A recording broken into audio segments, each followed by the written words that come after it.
Alhamdulillah, Alhamdulillahil wahidil ahadis somad, alladzi lam yalid wa lam yulad wa lam yakul lahu kufuwan ahad. Ahmaduhu subhanahu wa ta'ala wa askuruh wa usni alaihi wa nukabbiruh wa nastahdihi wa nastaghfiruh wa nusalli wa nusallim Muhammadin sallallahu alaihi wasallam wa ala alihi wa ashabihi wa man da'a bi da'watik wa iqtada bi sunnatik ila yaumil la raiba fi. A'udzu billahi minasyaitonir rajim. Bismillahirrahmanirrahim. Ya ayyuhalladzina amanu taqullaha haqqa tuqatih wa la tamutunna illa wa antum muslimun. Rabbi shrah li sadri wa yassir li amri wahlul 'uqdatam min lisani yafqahu qawli. Uhayyikum bi tahiyatul Islam, tahiyatul mubarakah, tahiyatul fil ahlil jannah. Assalamualaikum warahmatullahi wabarakatuh. Alhamdulillah, pertama dan paling utama, mari senantiasa kita panjatkan puja serta syukur kehadirat Allah Subhanahu wa taala. Rabbi rabbukum rabbus samawati wal ard. Tuhanku, Tuhan kita semua dan Tuhannya alam semesta, yang senantiasa mengizinkan kita untuk beraktivitas, untuk bekerja, untuk beramal, untuk beribadah di buminya Allah. Dan insya Allah dengan kerja, amal dan ibadah itu menjadi bekal kita menghadap Allah Subhanahu wa ta'ala. Salawat serta salam kita haturkan kepada baginda Nabi besar Muhammad sallallahu alaihi wasallam, uswah dan teladan buat kita semua yang insya Allah telah membimbing kita semua kepada siratal mustaqim.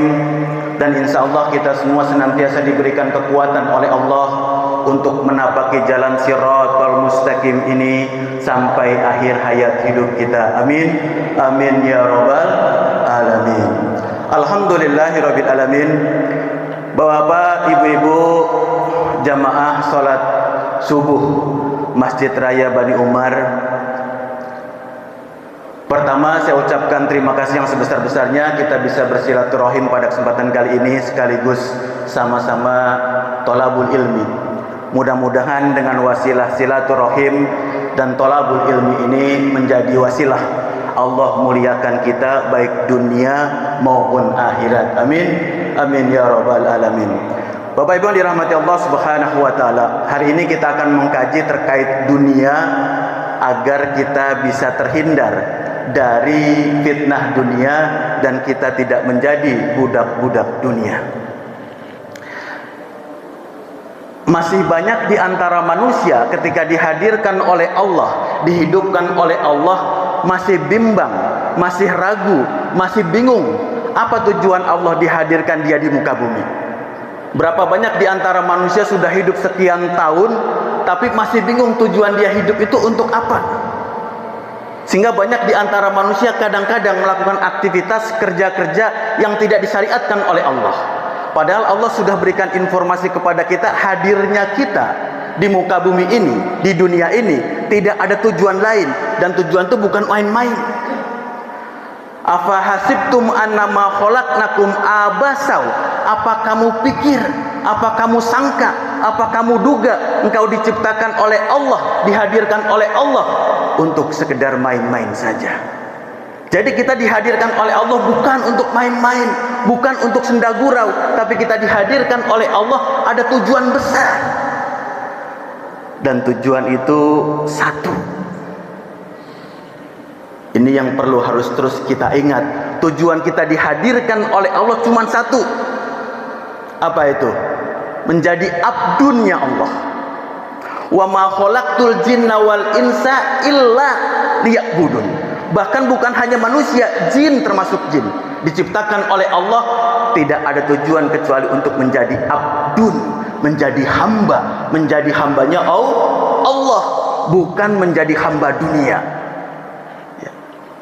Jadi berapa banyak orang dihadirkan oleh Allah, dihidupkan oleh Allah, diberikan umur, terfitnah oleh dunia, bukan menghambakan diri kepada Allah, menghambakan diri kepada dunia. Maka ditegaskan melalui Al-Quran ini, sesungguhnya manusia dihadirkan oleh Allah tidak ada tujuan lain kecuali agar menjadi abdun, menjadi hambanya Allah, bukan hamba dunia. Nah, orang kalau sudah terfitnah dengan dunia, dijadikan dunia sebagai tujuannya, dijadikan dunia sebagai sesuatu yang dijadikan targetnya, maka biasanya orang begitu cinta kepada dunia, akhirnya takut dengan kematian. Dia kejar dunia sedemikian rupa agar dia terhindar dari kematian.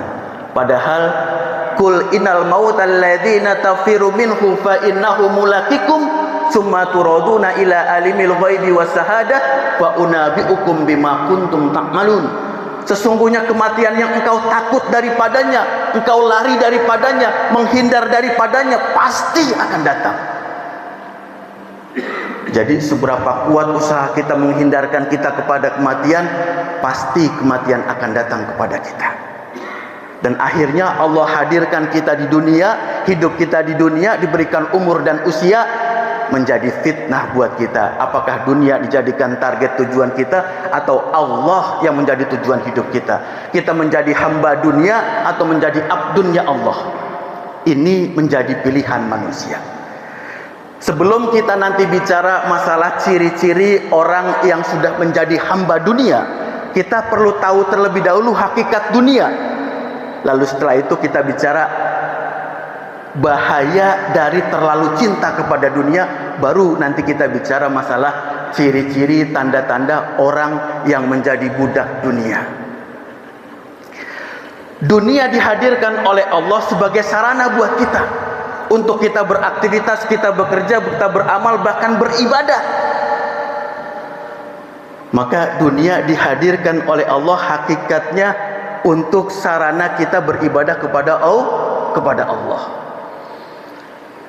Dan dunia dari dulu sampai sekarang ya begini-begini aja. Dari awal penciptaan sampai dengan hari ini, itu dunia begitu-begitu aja. Ada orang kaya makin kaya tapi stres dia. Ada orang punya jabatan tinggi, punya kekuasaan, korupsi dia. Ada rumah tangga baik-baik saja, harmonis, narkoba anaknya. Begitulah kehidupan dunia, tidak ada yang sempurna, penuh dengan kekurangan. Bahkan kenikmatan kita di dunia sangat terbatas, sangat sedikit, sementara sifatnya. Dunia itu ya, Bapak Ibu dirahmati Allah Subhanahu wa taala, terasa indah. Dunia itu terasa indah kalau belum kita miliki. Tapi akan menjadi biasa-biasa saja setelah kita dapatkan. Gitu nggak Bu, kira-kira Bu? Apa sajalah terkait dengan dunia itu menjadi indah, menarik, memfitnah kita kalau belum kita miliki.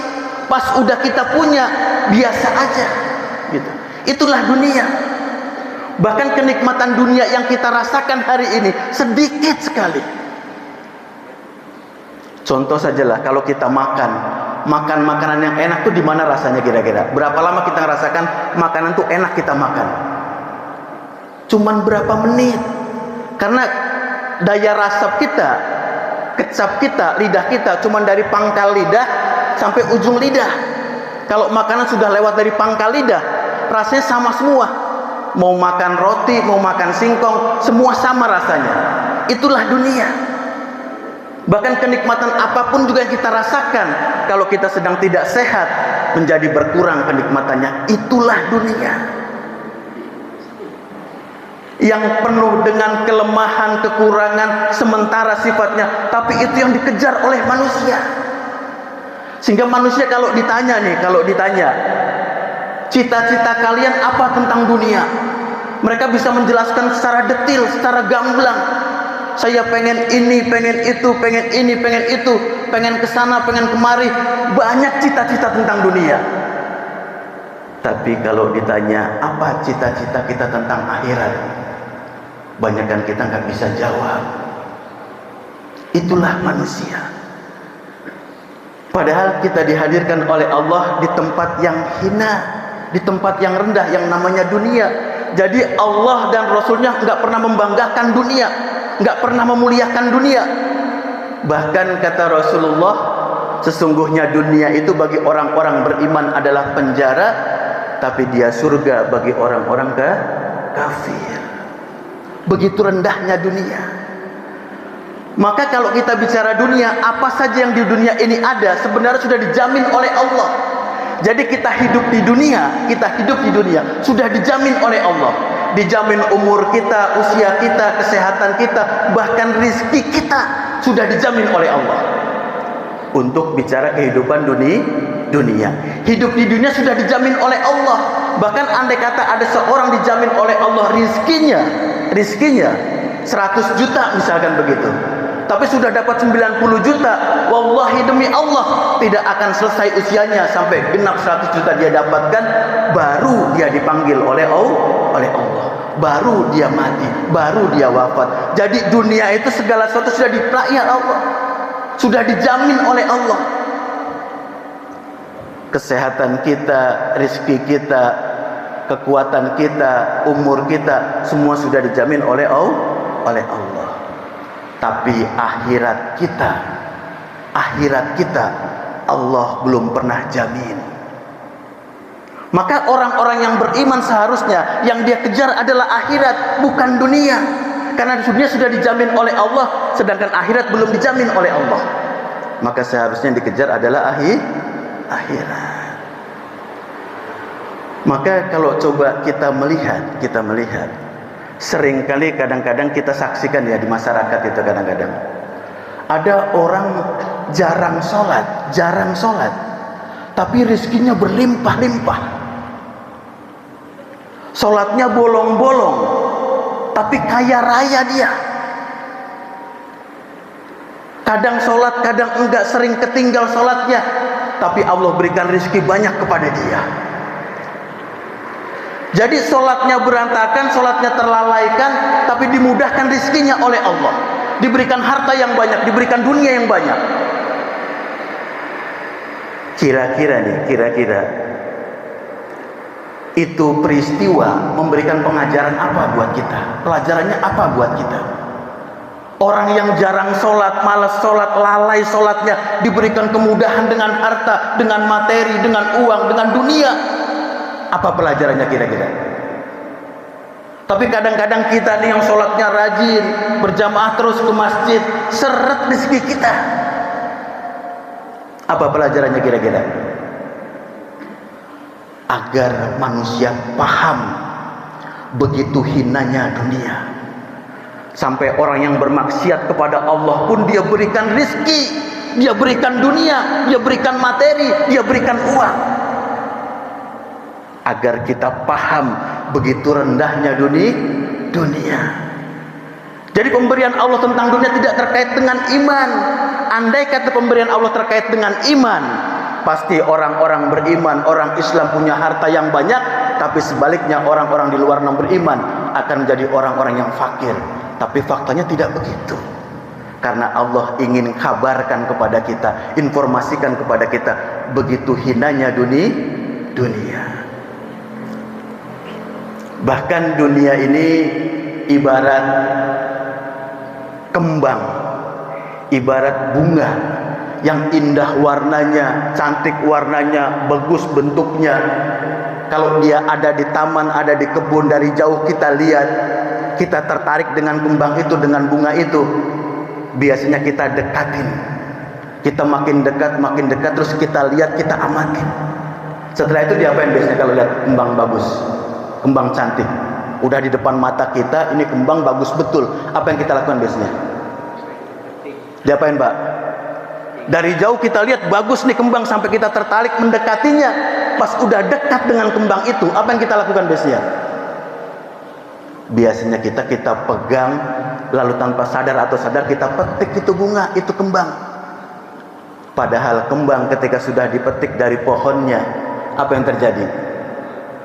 Lama-lama dia akan layu dan akhirnya mati.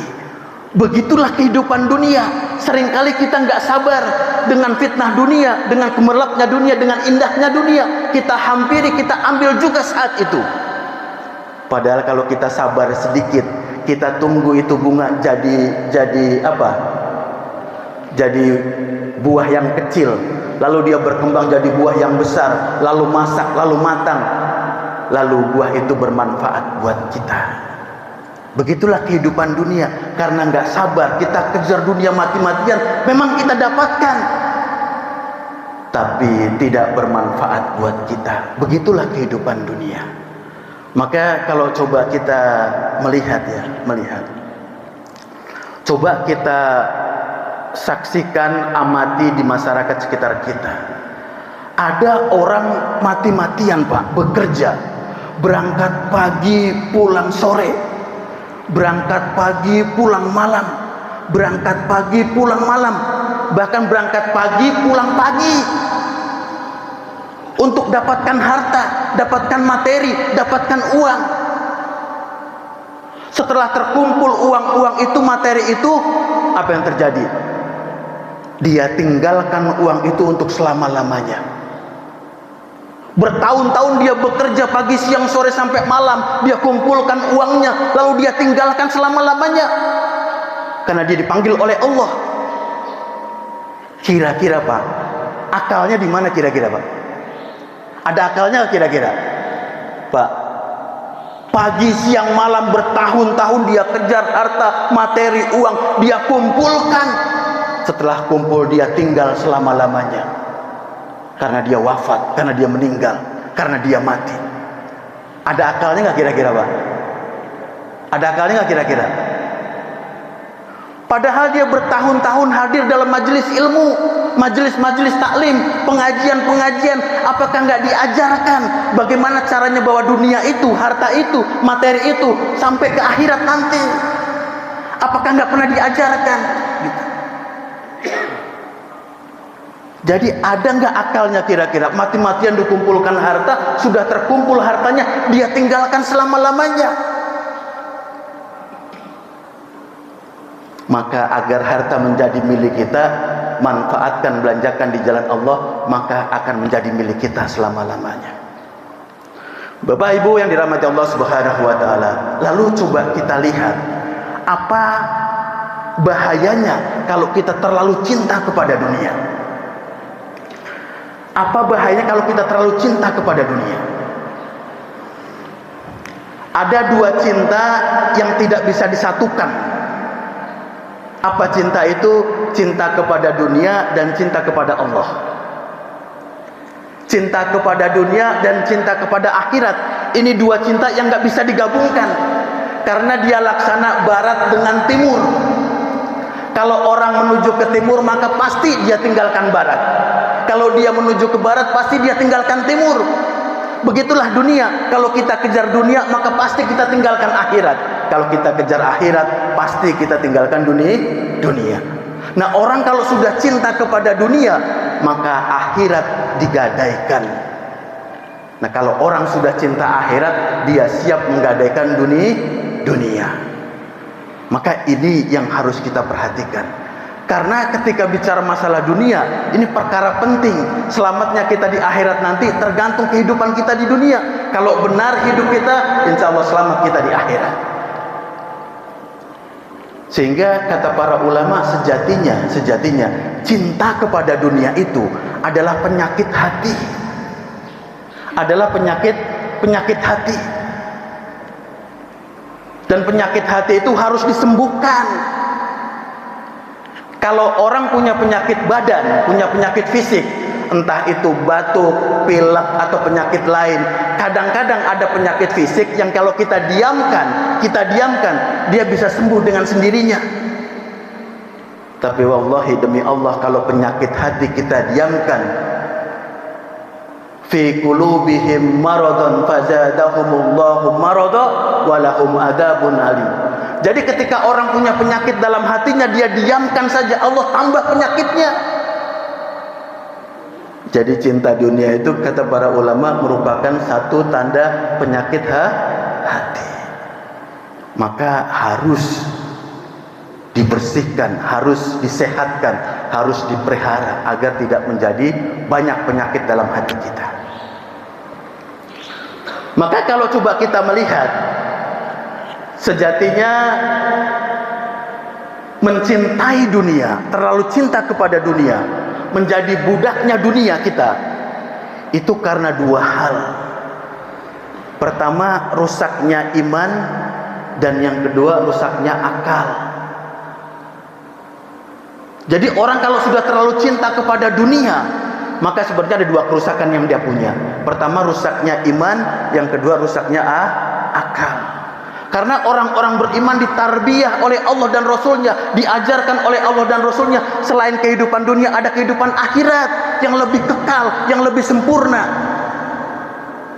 Sehingga dia akan berupaya semaksimal mungkin akhirat yang dia kejar dibandingkan dunia. Maka coba kalau kita melihat sejatinya kehidupan dunia ini dihadirkan oleh Allah sebagai ujian buat kita semua, agar kita semua sadar bisa mempersiapkan bekal terbaik untuk menghadap Allah. Maka coba kalau kita melihat sekarang, apa tanda-tanda seorang manusia sudah menjadi budaknya dunia? Apakah kita pun termasuk orang-orang yang terlalu cinta kepada dunia? Dan apakah kita pun termasuk orang-orang yang sudah memperbudak diri kita kepada dunia? Maka pada kesempatan kali ini saya sampaikan 4 saja ciri orang yang sudah menjadikan dunia sebagai targetnya, sebagai tujuannya. Dia jadikan dirinya menjadi budak dunia. Pertama, ciri orang-orang sudah jadikan dunia sebagai target dan tujuan satu-satunya. Dia perbudak dirinya untuk dunia. Pertama, kalau dia beribadah, ibadahnya ditujukan untuk kepentingan dunia. Dia sholat malam supaya dagangannya lancar. Dia sedekah supaya naik jabatan. Dia puasa supaya dapat jodoh, dan seterusnya. Semua ibadah-ibadah yang dia kerjakan untuk tujuan dunia, gitu. Nah, orang kalau sudah punya karakter seperti ini, sifat seperti ini, hati-hati, jangan-jangan sudah terlalu cinta kita kepada dunia, bahkan sudah menjadi budaknya dunia. Padahal Allah mengajarkan kepada kita setiap aktivitas, setiap kerja, setiap amal, bahkan ibadah tergantung niatnya. Innamal a'malu binniyah likulli imri'in ma nawa. Sejatinya setiap aktivitas, setiap kerja, setiap ibadah tergantung niatnya. Kalau niatnya buat dunia, diberikan oleh Allah, gitu. Dan perlu diperhatikan Bapak Ibu dirahmati Allah Subhanahu wa taala. Orang kalau di dunia, yang dia kejar dunia, yang dia minta dunia, yang dia harapkan dunia, Allah pasti beri dunia. Tapi tidak sedikit pun Allah berikan akhirat. Coba nanti buka dalam surat Al-Baqarah ayat 200, 201, 202. Kata Allah, "Faminan nasi may yaqulu rabbana atina fid dunya wa ma lahu fil akhirati min khalaq." Ada orang-orang nanti ketika di dunia dia minta kepada Allah, yang dia minta dunia. Dan kata Allah, aku pasti berikan dunia, tapi tidak sedikit pun aku berikan akhirat.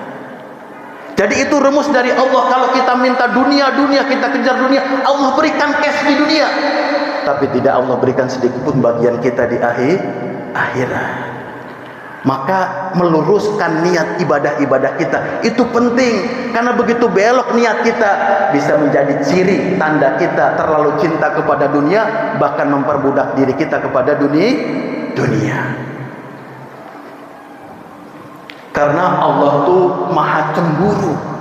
Kalau ada hambanya beribadah bukan untuknya, Allah maha cemburu, Allah murka, bahkan ibadah kita tertolak di hadapan Allah. La in asrakta la yahbatuna a'maluka lanakunanna minal khosirin. Kalau ada orang beribadah kepada Allah, dia syirik, berbuat syirik kepada Allah, maka sia-sia amalnya.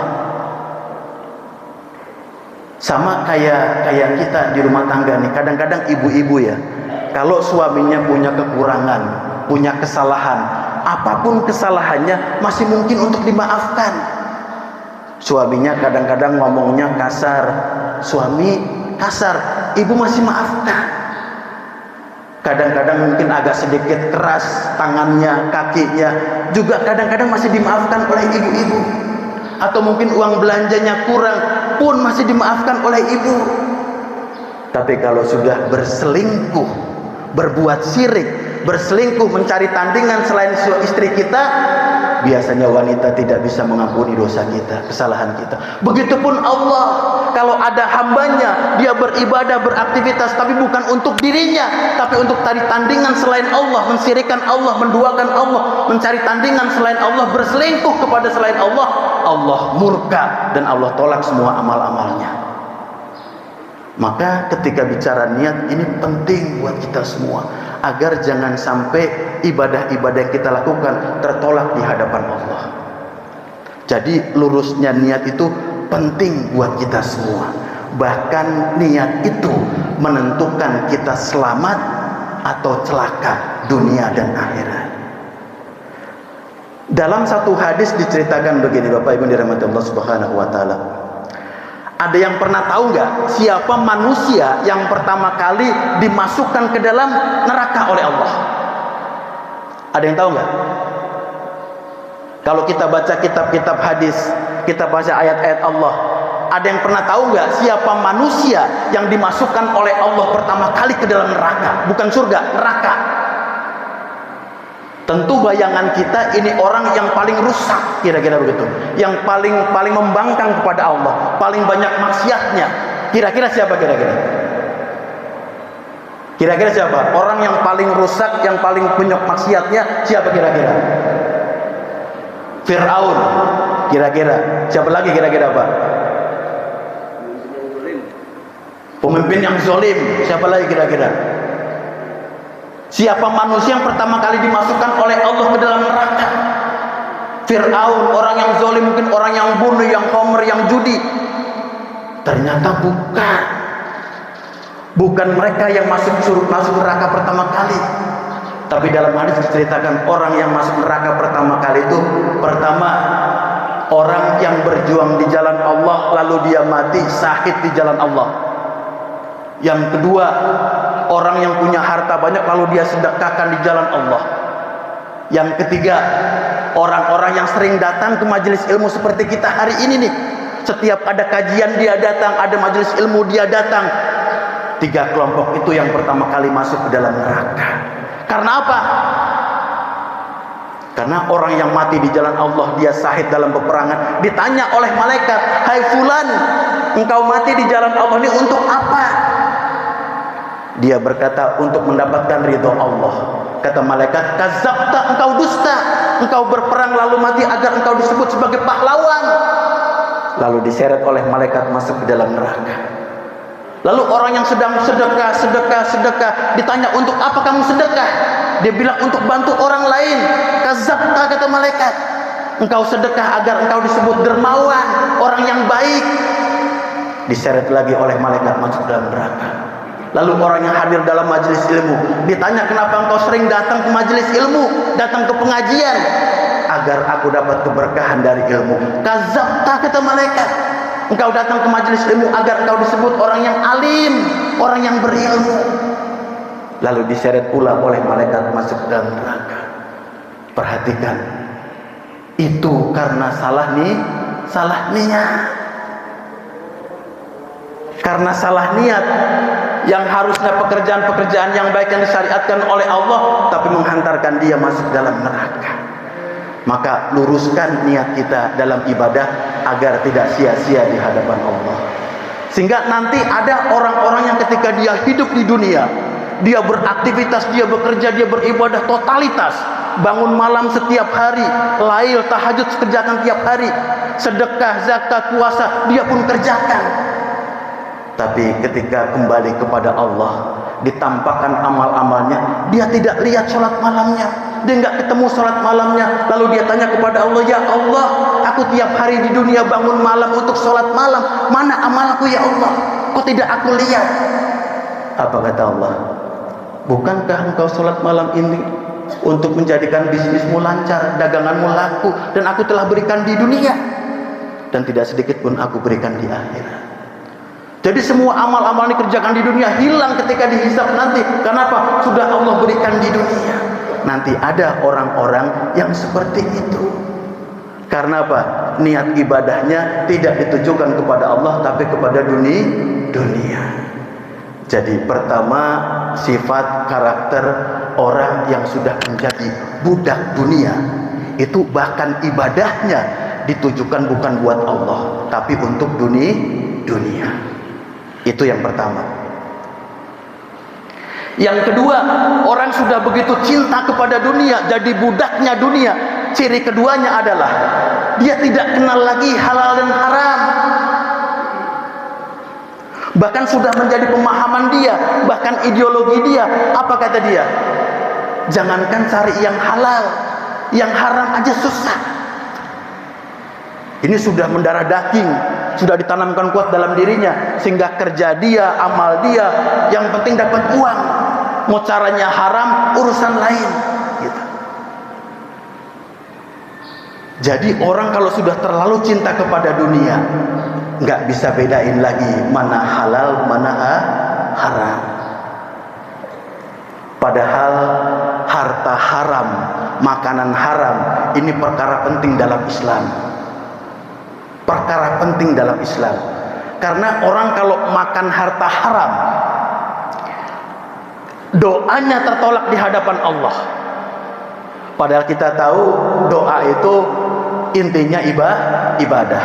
Ad-doa buhul ibadah. Sesungguhnya doa itu intinya ibadah. Sehingga artinya apa? Kalau orang makan yang haram, tertolak doanya, itu berarti ibadah-ibadahnya pun tertolak di hadapan Allah. Bahkan coba perhatikan Nabi Adam alaihi salam diusir oleh Allah dari surga ke dunia karena satu kesalahan dia, satu perbuatan salah yang dia kerjakan, perbuatan maksiat yang dikerjakan, sampai dia diturunkan oleh Allah dari surga ke dunia. Pertanyaannya sekarang nih, kalau saya tanya, itu perkara apa yang menyebabkan Adam diturunkan oleh Allah dari surga ke dunia? Kesalahan apa kira-kira Pak? Kenapa Adam yang sudah enak di surga diturunkan oleh Allah ke dunia yang hina, yang rendah? Salah apa dia? Apa salahnya kira-kira Pak? Apa salahnya kira-kira? Melanggar. Apa lagi? Ternyata salahnya cuma satu. Apa? Dia makan makanan haram. Itu buah khuldi sudah diperintahkan oleh Allah jangan dekati, apalagi dimakan. Karena dibujuk rayu oleh setan sampai dimakan itu buah. Maka sejatinya kesalahan cuma satu, karena dia makan harta haram, diharamkan oleh Allah tapi dimakan. Coba bayangkan, karena satu kesalahan manusia yang tadinya di surga diturunkan ke dunia. Karena makan yang haram di surga, diturunkan dari surga ke dunia. Ini kita di dunia makan yang haram. Kira-kira turunnya kemana kira-kira Pak? Nabi Adam makan haram, makanan yang haram, diturunkan dari surga ke dunia. Ini kita manusia makan yang haram di dunia, diturunin kemana kira-kira Pak? Kemana Pak? Tidak ada tempat yang lebih rendah dibandingkan dunia. Maka kita tetap di sini. Jadi ketika bicara masalah harta halal dan haram, ini perkara penting dalam Islam. Turunnya syariat-syariat Allah yang sedemikian komprehensif dan lengkap, tidak ada lain tujuannya untuk membedakan antara halal dan haram. Tidak ada tujuan lain agar manusia tahu ini halal, ini haram, maka turun syariat-syariat Allah. Nah, jadi ketika bicara masalah orang sudah terlalu cinta kepada dunia, menjadi budaknya dunia, maka dia jadikan harta itu tidak penting halal atau haram. Kadang kita ya, Kalau melihat ada orang nggak bisa bedain halal atau haram, kasihan nggak kira-kira Pak? Sekolah tinggi-tinggi, S1, S2, S3, nggak bisa bedain ini haram, ini halal, kasihan nggak kita kira-kira? Kita kasihan, kita miris. Tapi perhatikan Pak, ini tolong dicatat betul, tolong diingat betul. Kita pun yang hadir pada hari ini punya potensi untuk makan harta haram. Perhatikan, kita semua yang hadir di sini pun punya potensi harta-harta kita yang kita makan itu bercampur dengan yang haram. Itu sebabnya hari ini kita berat menjalankan kehidupan ini. Kenapa? Bercampur harta kita dengan yang halal plus dengan haram. Maka jadilah kehidupan kita seperti ini. Kok bisa Ustadz seperti itu? Coba pelan-pelan saya jelaskan. Pernah satu ketika dalam satu majelis di Jakarta Selatan, di Masjid Al-Ikhlas, saya sampaikan materi terkait dengan bagaimana kita menjalankan kehidupan dunia sesuai syariat Allah. Ada jamaah bertanya kepada saya, Ustadz, saya sudah nikah dengan suami saya 15 tahun. 15 tahun. Setiap kesempatan, setiap waktu selepas sholat wajib saya munajat kepada Allah, saya berdoa kepada Allah agar diberikan zuriat, diberikan anak, diberikan keturunan. Tapi sampai hari ini ya Rasul, belum juga diberikan keturunan. 15 tahun. Lalu saya ajak itu ibu tadi itu, saya tanya, ibu datang pengajian dengan siapa? Dia bilang dengan suami saya. Oke, sekarang ibu dengan suami kita masuk ke ruang yang agak sedikit terpisah supaya kita ngobrolnya lebih gampang. Lalu duduklah, saya duduk, mereka berdua duduk di depan saya. Setelah menceritakan semuanya, saya tanya ke beliau, apakah selama 15 tahun suami dan istri ini hidup pernah makan harta haram? Dia berkata serempak, nggak pernah ya Ustaz. Bahkan sambil pukul meja, karena dia yakin 100% nggak pernah dia makan harta haram. Sampai agak sedikit dipukul mejanya. Lalu pelan-pelan saya jelaskan, kalau demikian alhamdulillah, coba perhatikan penjelasan saya. Kalau kita diberikan harta oleh Allah, diberikan rizki oleh Allah, diberikan materi oleh Allah, sebut sajalah misalkan materinya ini, satu meja nih, materinya diberikan Allah kepada kita. Lalu ada sebagian harta di sini, sebut sajalah ini, yang harusnya hak orang lain, harus kita keluarkan, tapi nggak dikeluarkan, tetap dalam harta kita, tetap di meja ini, sehingga kita pakai harta itu, kita makan harta itu. Maka harta ini hukumnya apa? Halal atau haram? Halal atau haram? Halal atau haram, Pak? Allah berikan rezeki kepada kita sejumlah meja ini, tapi ada hak orang lain 2,5% yang harusnya kita keluarkan, tapi tidak kita keluarkan, masih dalam harta kita gunakan, bahkan kita makan. Maka ini seperti air aqua 1 galon ditetesin setetes 2 tetes air comberan kira-kira, maka menjadi haram.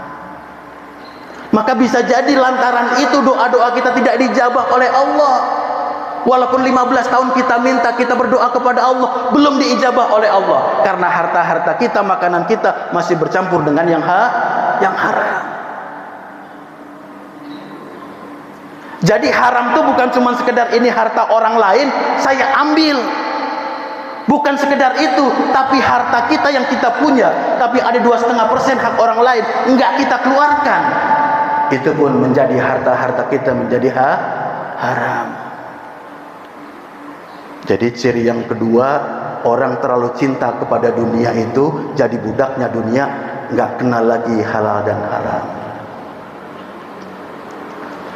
Yang ketiga, nih singkat aja karena waktunya sudah mau mepet. Yang ketiga, ciri tanda orang menjadi budak dunia.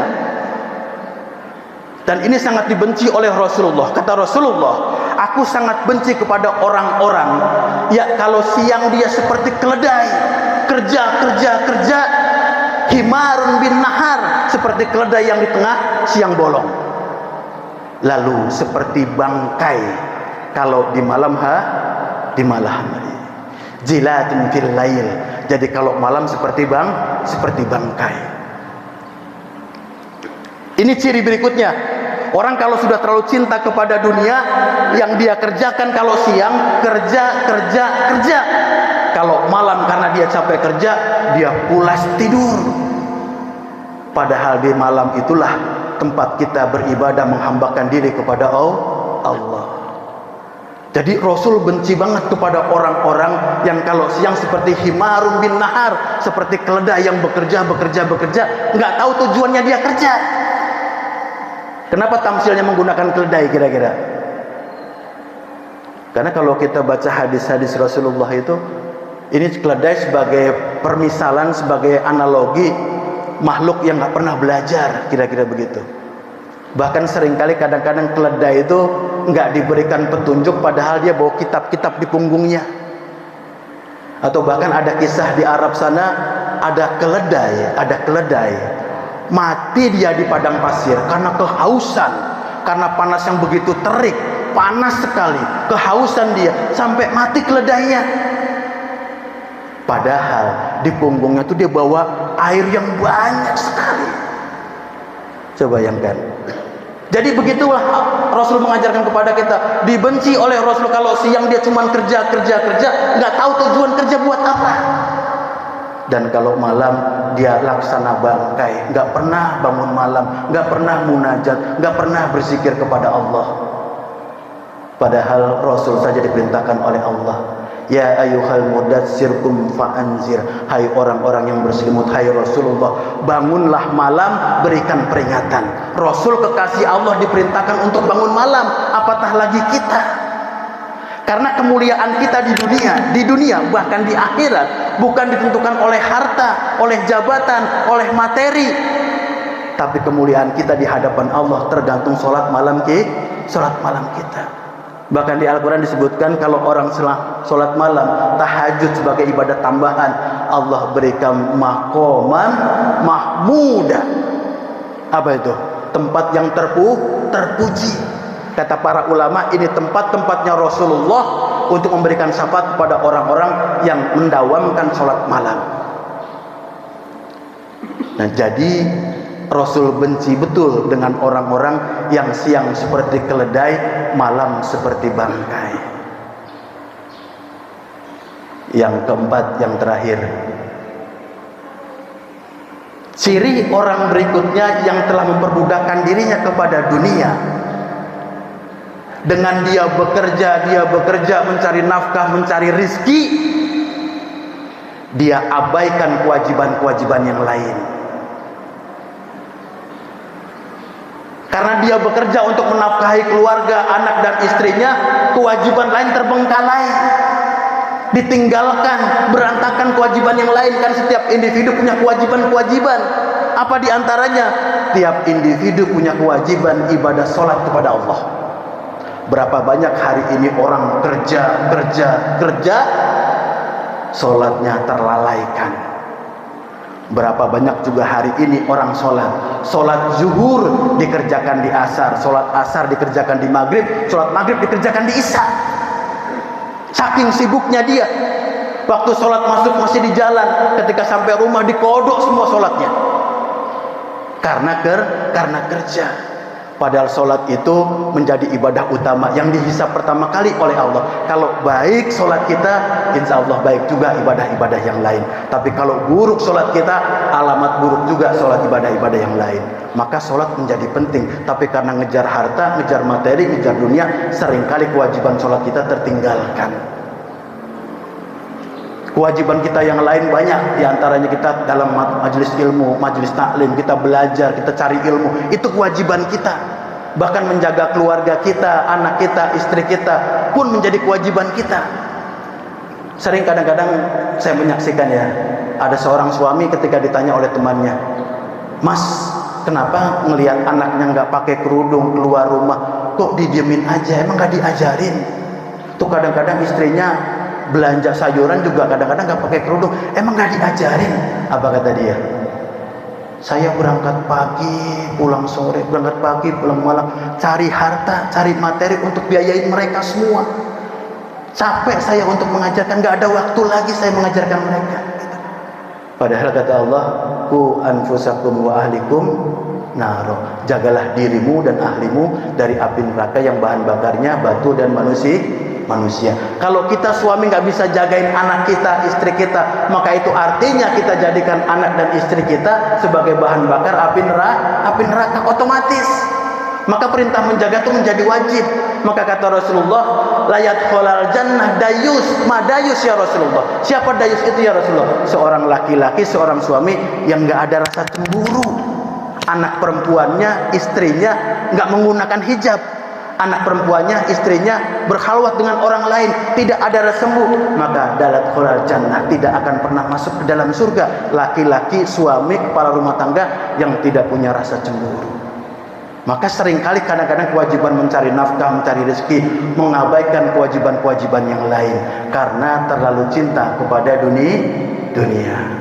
Ini kira-kira udah hampir mau 1 jam, jadi saya sudahi saja. Mudah-mudahan masih ada waktu untuk tanya jawab. Yang hak datang dari Allah, kelemahan, kekurangan, hilaf dan salah datang dari saya pribadi. Akhiru da'wana alhamdulillahirabbil alamin.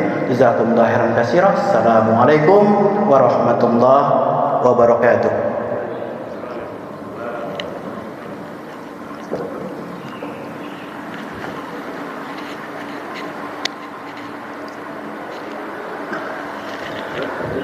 Silakan Pak, pertanyaan Pak. Pakai mic nggak? Ada 2 pertanyaan Ustaz. Iya. Anda melakukan kesalahan itu apakah bukan merupakan takdir dari Allah? Karena kalau tidak Anda melakukan kesalahan berarti tidak ada manusia di muka bumi. Itu pertanyaan 1. Terus yang kedua, bagaimana penjabaran atau pemahaman dari doa 1 jagat mencari dunia dan akhirat? Rabbana atina fid dunya hasanah wa fil akhirati hasanah. Ya. Bagaimana pemahaman itu? Alhamdulillahirabbil alamin. Pertanyaannya 2. Pertama terkait dengan Nabi Adam yang berbuat kesalahan, berbuat maksiat di surga lalu sampai Allah turunkan ke dunia. Iya.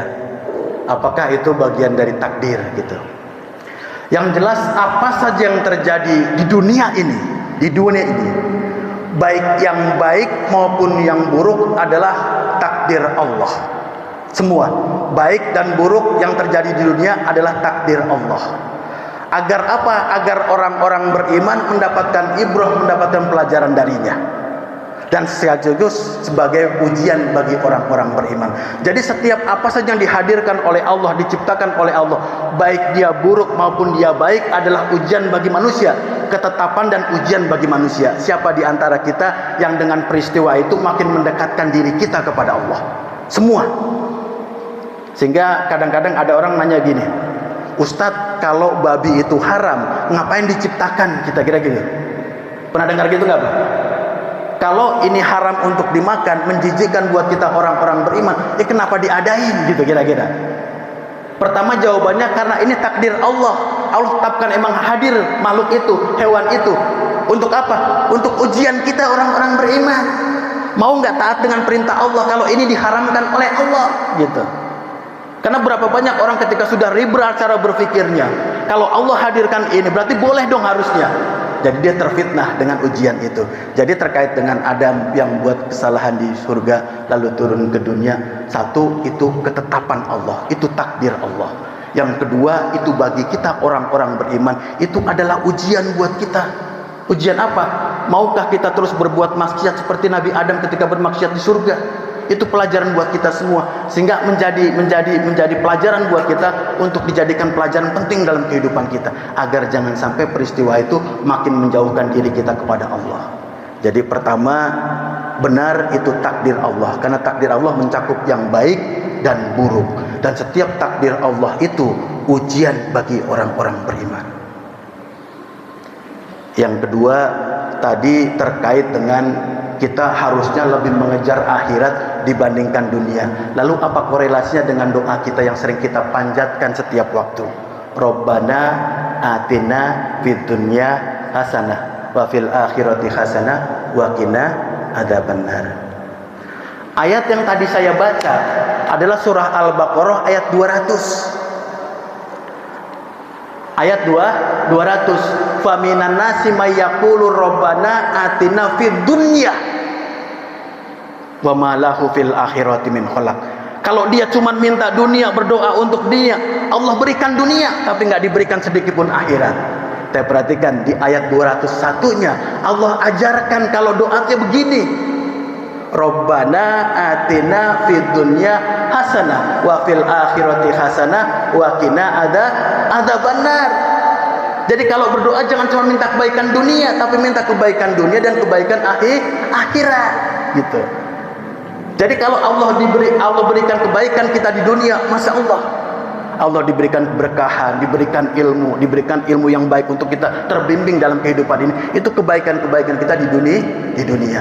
Jadi ketika bicara masalah doa sapu jagat, ini rangkaian dengan ayat yang saya bacakan tadi. Jadi hubungannya adalah untuk membantah orang-orang yang kalau berdoa cuman untuk kepentingan dunia, tapi lengkapi kebaikan dunia dan juga kebaikan akhirat. Karena Allah tuh maha akurat, maha teliti, maha cepat hisabnya.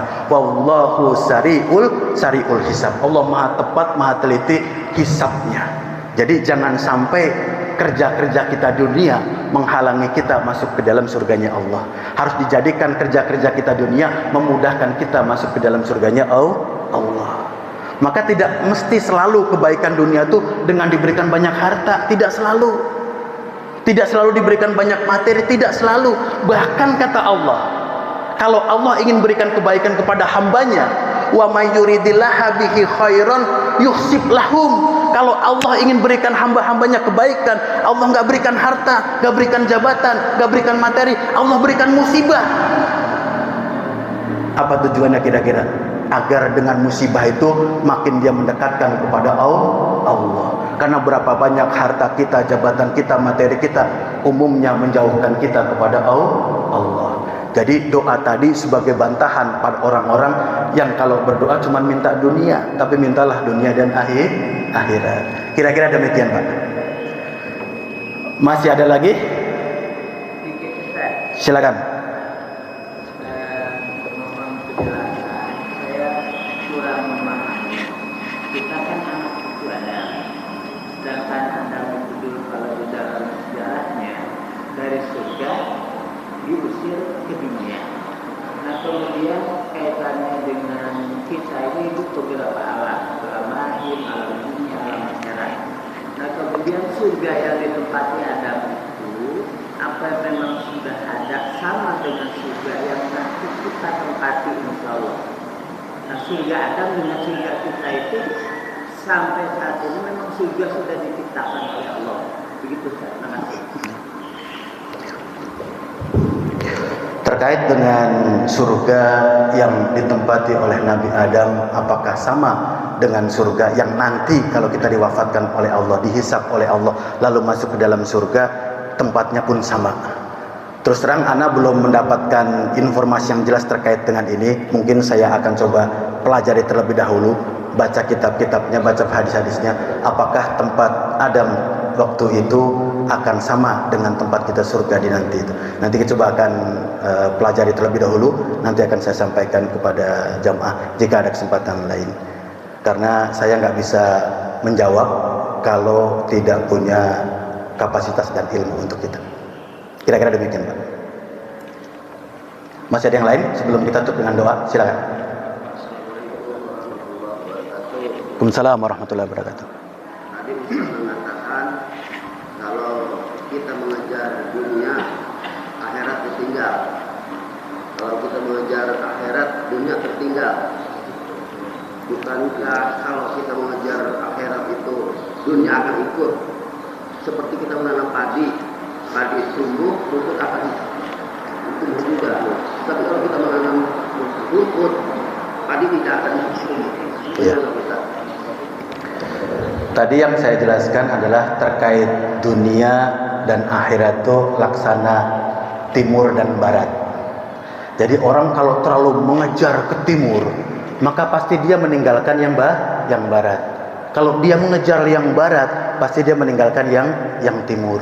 Orang kalau mengejar dunia, maka perlahan-lahan dia tinggalkan akhirat. Kalau orang sudah mengejar akhirat, sejatinya dia telah meninggalkan perlahan-lahan dunia, bukan tidak mendapatkan, tapi meninggalkan. Artinya apa? Dia siap menggadaikan kehidupan dunia untuk akhirat. Jadi orang kalau mengejar dunia, akhirat tergadaikan. Kalau dia mengejar akhirat, dunia tergadaikan. Artinya apa? Kalau dia sudah totalitas mengejar akhirat, dia siap menggadaikan dunianya. Dia punya harta, dia sedekahkan di jalan Allah, dia ibadah, dia punya ilmu disampaikan buat orang lain. Itu artinya menggadaikan dunia, bukan sekedar tujuan dia untuk mendapatkan dunia saja. Jadi bukan dikotomi kalau mengejar dunia, Pak, mengejar dunia pasti berdasarkan ayat tadi surat Al-Baqarah ayat 200, pasti Allah berikan dunia, enggak sedikit pun diberikan akhirat. Kalau tujuan dia hanya mengejar dunia. Tapi kalau mengejar akhirat pasti diberikan dunia. Pasti. Berapa banyak ayat bicara masalah kalau orang mengejar akhirat, Allah berikan bagiannya di dunia. Karena biasanya orang-orang mengejar akhirat adalah orang-orang yang bertakwa. Orang-orang bertakwa, dia tahu porsinya bagaimana menjalankan kehidupan di dunia. Maka orang kalau mendapatkan akhirat, maka dia pun mendapatkan bagian dari dunia. Bukan yang dia tinggalkan 100%. Kira-kira demikian. Waktunya habis kali ya? Atau masih ada lagi? Satu lagi kalau mau, silakan. Waalaikumsalam warahmatullahi wabarakatuh. Saya nanya tentang itu, Ustaz. Masalah sholat hajat. Dan sholat hajat kita, biasanya kalau sholat hajat itu pasti ada niatnya itu, Pak. Ada kemauan atau keinginan. Supaya kita nggak salah niat. Dan kita minta ke dunia, tapi niatnya itu gimana, Pak? Untuk supaya dapat dunia akhirat, jangan sampai Allah, jangan sampai kita salah niat itu gimana? Misalnya kita punya hajat, punya keperluan, terus kita sholat hajat. Bagaimana sholat hajat kita jangan sampai tujuannya buat dunia. Kira-kira begitu, Pak ya. Jadi perhatikan, ketika kita sholat apapun juga harus tetap ditujukan kepada Allah. Nanti dalam proses kita sholat atau setelah sholat, kita boleh berdoa kepada Allah, termasuk minta untuk urusan dunia. Entah itu untuk pekerjaan kita, bisnis kita, dagang kita, anak kita, pendidikan anak kita. Boleh kita lantunkan, boleh kita lafazkan ketika kita sholat atau lepas dari sholat. Tapi sholatnya itu sendiri harus dipastikan lillahi ta'ala. Karena inna sholati wa nusuki wa mahyaya wa mamati lillahi rabbil alamin. Bahkan bukan cuma sholat, hidup dan mati kita itu untuk Allah. Maka memang di sini yang paling berat itu menjaga hati, Pak. Karena kadang-kadang kita karena keinginan yang besar lupa, tidak terjaga hati kita, sehingga Pak, semua ibadah kita terniatkan untuk urusan dunia. Maka mungkin kita harus senantiasa minta kepada Allah diberikan kekuatan, diberikan pertolongan agar hati ini tetap teguh dalam keimanan, teguh dalam ketaatan. Allahumma ya muqallibal qulub, tsabbit qalbi ala dinik wa ala ta'atik. Ya Allah yang suka bolak-balikan hati, teguhkan hati ini dalam ketaatan dan teguhkan hati dalam agamamu. Mungkin doa itu bisa kita panjatkan agar kita tidak terombang-ambing dalam masalah niat. Jadi kasus tadi, tetap sholatnya harus tujukan kepada Allah lillahi ta'ala. Tapi lepas sholat atau dalam sholat kita, boleh kita berdoa untuk kepentingan tertentu. Kira-kira demikian. Kita tutup saja Bapak Ibu dirahmati Allah Subhanahu wa taala, karena sudah hampir 5:30 ya, lewat malah. Kita doa sama-sama, mudah-mudahan dengan wasilah doa ini Allah berikan kemudahan, berikan kelancaran, berikan keberkahan dalam kehidupan di dunia kita. Bahkan Allah mudahkan kita pun masuk ke dalam jannahnya. Amin. Amin ya rabbal alamin.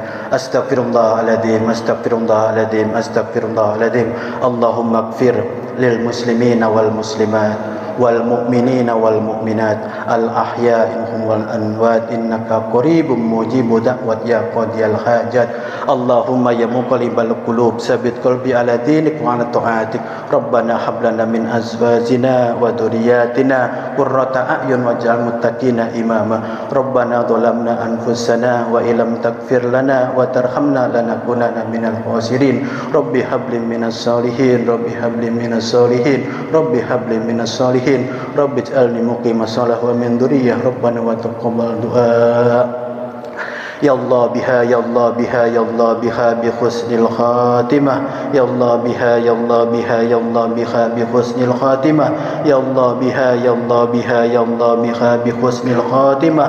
Allahumma ihtim lana bil iman wa ihtim lana bil islam wa ihtim lana bil khair wa ihtim lana bis saadah wa ihtim lana bi husnil khatimah. Rabbana atina fid dunya hasanah wa fil akhirati hasanah wa qina adzabannar. Subhanaka rabbika rabbil izzati amma yasifun wa salamun ala mursalin walhamdulillahi rabbil alamin. Assalamualaikum warahmatullahi wabarakatuh.